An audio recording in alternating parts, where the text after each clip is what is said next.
I want to pick up with that story today regarding the Biden administration ordering through his Treasury Department to comb through private citizens' records, bank accounts, financial institutions, in order to find out anybody that was a conservative, anybody that is leaning to the right, anybody who's a supporter of Trump. And so the key words that they were utilizing were Trump or MAGA, such words as these. And they were just combing through records, trying to find out who these people are.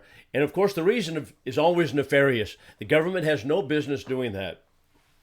Now, what we're driving at today, I want to talk about the Fourth Amendment.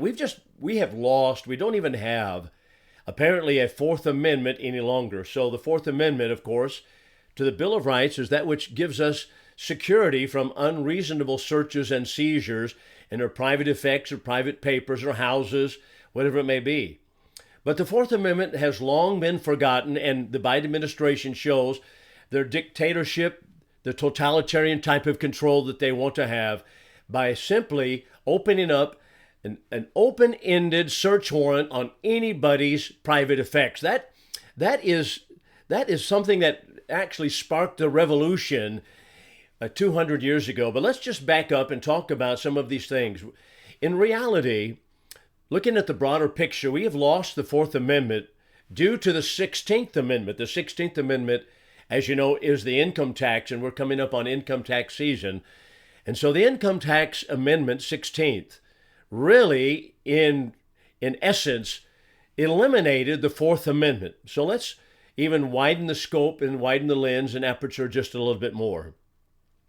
James Madison, the President of the United States at one point, considered to be the father of the Constitution, he drafted and promoted the U.S. Constitution. He promoted and drafted the U.S. Bill of Rights.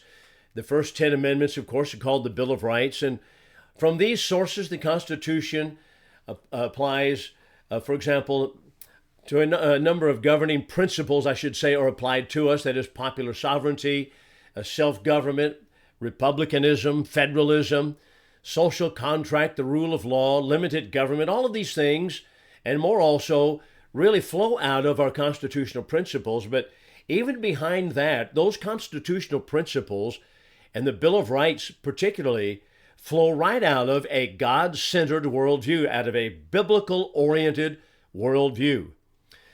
The first 5 amendments, for example, freedom of speech, religion, press, peaceable assembly, the right to keep and bear arms, number 2. Number 3, non-consensual quartering of troops. That is, you can't quarter troops in houses without the consent of individuals. And then number 4, what we're looking at, excuse me, this unreasonable searches and seizures from which we are protected by the Bill of Rights. But actually, the Bill of Rights is not that which protects us. We are to be protected by our God-given liberties, and we are telling the government via the 10 amendments, the Bill of Rights, that you shall not do this. It's kind of interesting to think about the Bill of Rights for a moment. When the Constitution was first drafted, there was no Bill of Rights attached there too. However, there are many people that, such as the Patrick Henrys of the world, George Mason, both of them Virginia, they said, even though the Constitution is simply the people, we the people, giving the government certain amount of power, certain amount of abilities in order to do these that we cannot do for ourselves and individually. So collectively, we're going to grant these rights to the government. Even though that was the very case, the people, and then the Constitution, there are very few rights that are given. And the 9th and 10th Amendments to the Constitution stated everything that is not listed herein is reserved to the people and reserved to the states. So, but that was the general thinking of the Constitution. And so when people such as George Mason said, the government is going to take too much upon itself unless we put a lock and key on it, and that is a Bill of Rights, which is really a thou shalt not list. James Madison at first argued, he says, no, that's not necessary, because the Constitution only grants to the government only the few powers that we are saying it can have.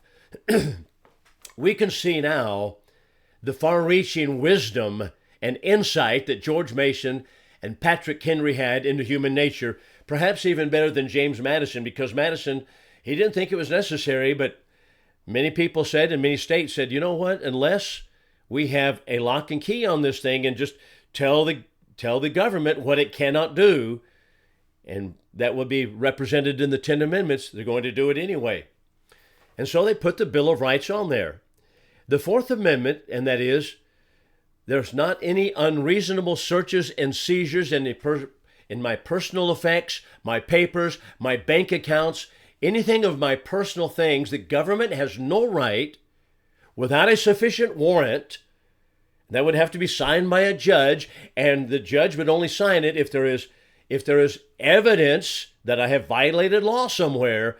Then the government may not search anything of my private effects. It doesn't matter what I have in my bank account. It doesn't matter what I may not have and what I may have on my private property. It does not even make any difference. But all of this is based upon biblical principle. The biblical principles, this is why our founding fathers with one voice said, this is a Christian America. This is a Christian nation. Not because they wanted to create a theocracy, but because they recognized that the principles that were outlaid in the Declaration of Independence came from God, and that came from biblical-oriented ideas. So one of those biblical-oriented ideas is found in Deuteronomy chapter 19 and verse 15, in which it is stated that one witness is not sufficient to convict anyone accused of a crime or offense that they may have committed. A matter must be established by the testimony of 2 or 3 witnesses. Now, what is this to say? This is to say, if we're just backed up a bit further here, that is to say simply that I have the presumption of innocence. And an individual to making an accusation against me does not overturn that presumption of innocence, but in order for that to be overturned, that presumption of innocence, I have to have had several witnesses testify against me. That is a basic principle of human rights that is right in the Bible, and it found its way right into our law procedures today. It comes right out of the biblical view, right out of the God-centered worldview. As a matter of fact, the same thing is repeated in Deuteronomy chapter 17, verses 2 through 13. Regarding any judicial process, a person who is accused must be dealt with fairly, respectfully, of any accused crimes. And one procedure, of course, is this that we just mentioned. A person may not be accused except at the mouth of 2 or 3 witnesses. Now, this is what we call today simply due process. Judicial requirements break it down into procedural due process, that is the procedures of the law courts, or substantive due process. But be that as it may, it's due process which is based upon the presumption of innocence. Now, that's exactly what the Bible shows us. And the Bible tells us how people violated that. For example, King Ahab. King Ahab in 1 Kings chapter 21 wanted the property of Naboth, who had property that was adjoining the king's palace. So he asked Naboth to purchase the property, and Naboth told him, no, this is my father's property. This is my family inheritance. I don't want to sell it. So Ahab's wife, Jezebel, took in hand to invite Naboth to a banquet, and she had 2 hired people, that is, hired individuals, that were to sit across the table from Naboth, and they were to come about, and they were to testify that Naboth had blasphemed God and the king, and said horrific things that was, of course, in the Old Testament received a death sentence to blaspheme God. Of course, it was all a grand lie, but the point is that Jezebel had to hire 2 people to do that, and they both lied about it. Naboth lost his life. Ahab gained the vineyard. But the point simply is that he had the presumption of innocence, and in order to overturn that, they suborned 2 individuals, 2 wicked individuals, to testify against Naboth. So these 2 scoundrels, of course, brought about his death. Now, the point, once again, is not one single party can bring an accusation against an individual because the presumption of innocence is given to the person who is accused of anything. So that being the case, that's what we have in the Fourth Amendment. Part of the idea of the Fourth Amendment is that I am innocent, and the government has no right to come and try to find something that is against me in order to nail me to the wall. I have to have people testifying that I have done wrong. That's what the Fourth Amendment involves. That's what's also involved in the Fifth Amendment, which also involves the fact that I'm not going to be taken far away to another court system way in another country and have people there testify against me, where people who are here with me in my community don't know me, that know me and can testify on my behalf. No, that kind of thing cannot take place. All of these things come out of the judicial procedures in the Old Testament. In the Old Testament also, if a person was accused of a crime and there were two witnesses there too, and the person was to receive a death sentence, the one accused, then the person who initially brought the accusation was the first to cast a stone. That was to be the first one to lay his hand on that individual. Now, all of these things were put into place to protect the presumption of innocence that a person has. Now, I want you to keep it right there for just a moment. We'll take a break. When we come back, I want to talk about, that's what the Fourth Amendment's about, but we have repealed it with the 16th Amendment, the Income Tax Amendment. Not only that, but now because of that, the government, completely out of control, now combs through people's private effects, bank accounts, bank records, financial institutions, your emails, your Facebook account, to find out anything that you may have said that might incriminate you at all. What is that? That is totalitarian government. That is Mao Tse-tung style material. That's what's happening in our country right now. And I don't think any liberal can even live with that, but that's exactly what's happening. We'll be back in a moment. Taxation is a very tricky business. Its poor methods of administration can harass people, cripple the economy. So writes the National Center for Constitutional Studies. But if done properly, taxation can raise necessary funding for the business of government. But when it is not practiced properly, then people live in fear, and that's exactly what's happening and what has happened ever since 1913 in the passing of the 16th Amendment, which in effect erases the Fourth Amendment, which now in effect has allowed the Biden administration to open up all kinds of unconstitutional investigative procedures to find out incriminating evidence or potential incriminating evidence against citizens of the United States. Now, the founders struggled with how to discover the best method of taxation.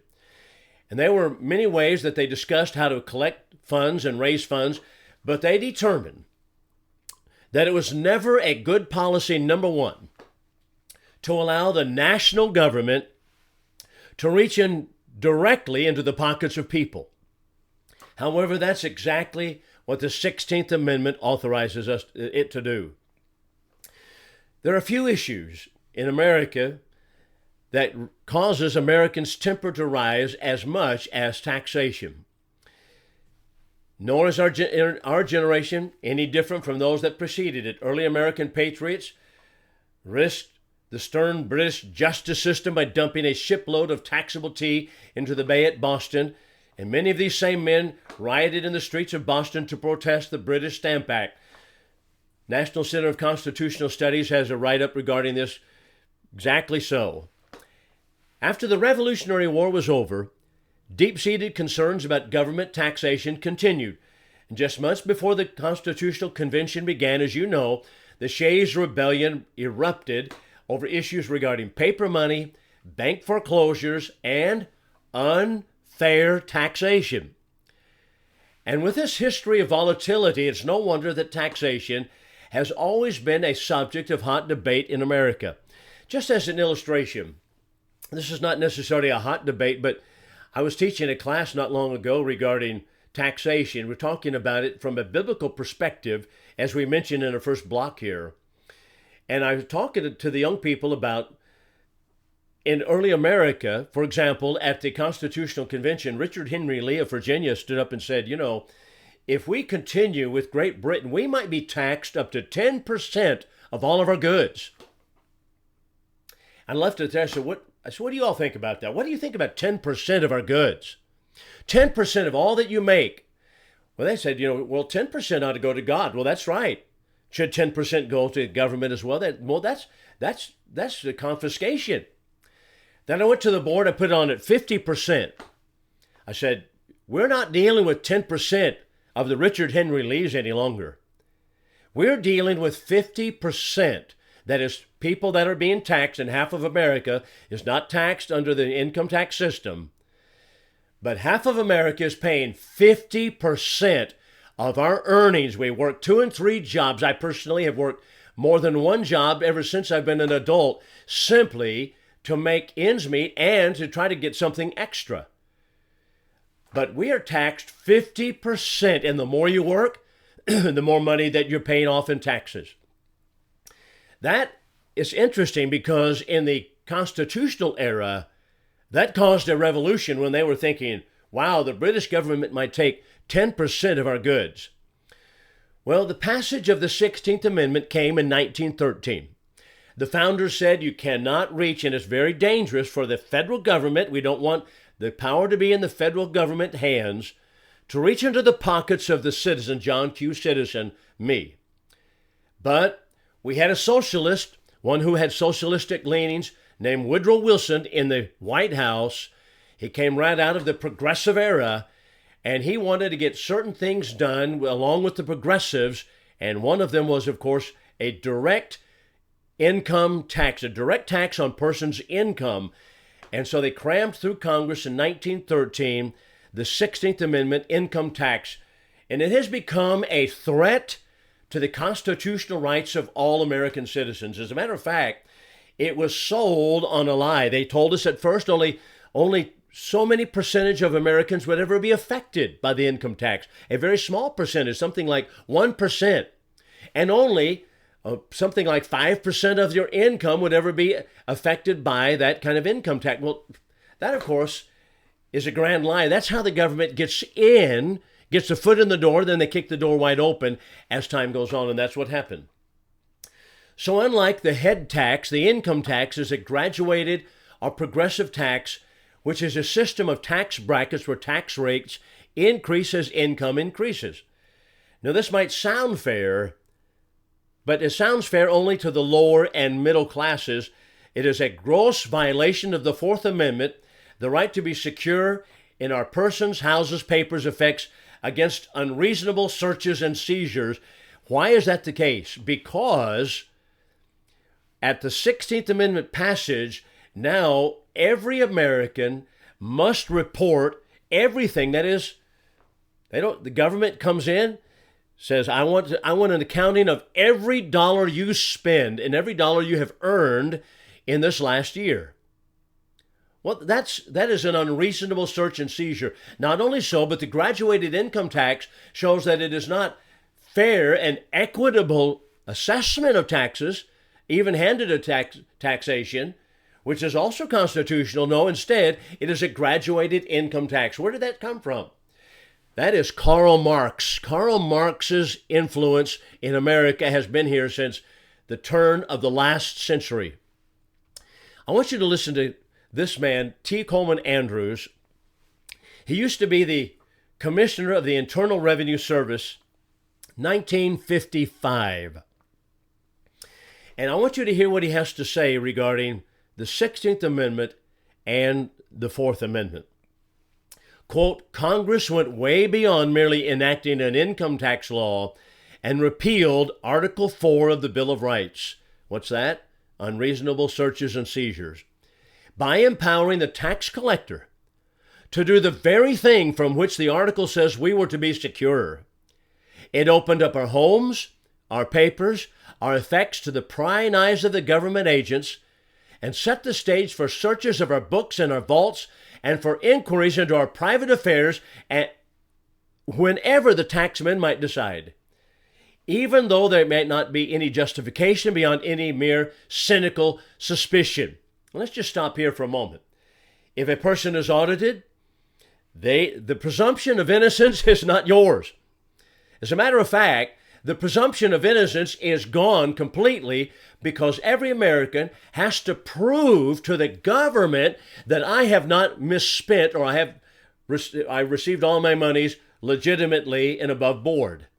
I have to go prove my innocence to the government. It removes the entire scope and thought of presumption of innocence. And it requires me to make a reporting to the government. That is to say that I'm guilty until I prove myself innocent. You see, the very opposite is taking place. Now, that's T. Coleman Andrews. Now, he goes on to say this, and this is probably one of the most telling comments that he makes. The income tax is fulfilling the Marxist prophecy. Hear that? He knew it was Marxism, that the surest way to destroy a capitalist society is by steeply graduated taxes on income and heavy levies upon the estates of people when they die. That's, of course, the death tax, which we still have. The income tax is bad because it is oppressive to all, discriminates particularly against those people who prove themselves most adept at keeping the wheels of business turning and creating maximum employment and high standard of living for their fellow men. Coleman Andrews continues, I believe that a better way to raise revenue not only can be found, but must be found because I am convinced that the present system is leading us right back to the very tyranny from which those who established this land of freedom risked their lives, their fortunes, and their sacred honor to free themselves and their posterity. You know, ladies and gentlemen, T. Coleman Andrews is exactly right. The income tax is fulfilling a Marxist prophecy. It shows us that we are all guilty until we prove our innocence. It removes the presumption of innocence. It removes the biblical standard. It removes that biblical principle. And since no one really enjoys paying taxes, we commonly hear of tax cuts or proposals for tax reforms, federal or state level or whatever. But whatever they call it, these tax proposals usually wind up either increasing our taxes or placing a proportionately heavier burden on the middle and upper classes. Soak the rich, they say. Now, who wants to say soak the rich? Well, the only people who say that, of course, are the poor or the middle class. Soak the rich. Let them pay for it. But really, does taxation soak the rich? Look at the Democrats in Congress. Look at Republicans in Congress. They go to Congress. Let's just take Barack Obama, for example.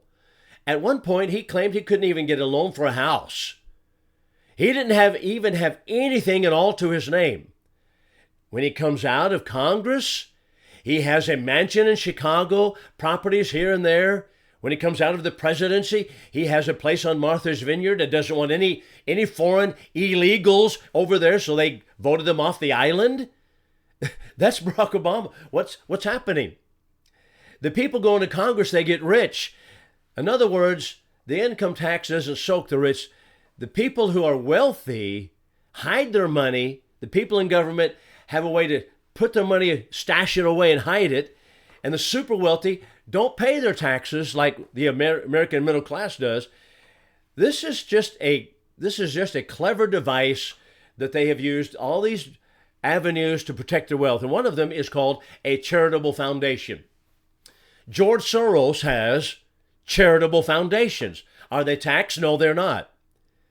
Now, that's his money, charitable foundation, but the idea is to consign the ownership of wealth, including stocks and securities, to a foundation and then get Congress and the state legislatures to declare all such charitable institutions exempt from taxes. They created thousands of exemptions for those wealthy people, and even for people who are middle class. Items which are taxable or not taxable. What about your income is taxable and what is not taxable? Matter of fact, T. Coleman Andrews made the statement also that the income tax makes thieves or dishonest individuals of everyone, because everyone is trying to find a way that they might shield their money from taxation. And those who are super wealthy are able to do that because they create charitable foundations. So, summarizing it all. Number one, the 16th Amendment puts the national government in position to reach directly into the pockets of citizens. That is socialism. That is Marxism. Number two, the Marxist prophecy was also fulfilled in a graduated income tax because not everyone has equal protection any longer under the law. The wealthy have money secured in tax-exempt foundations.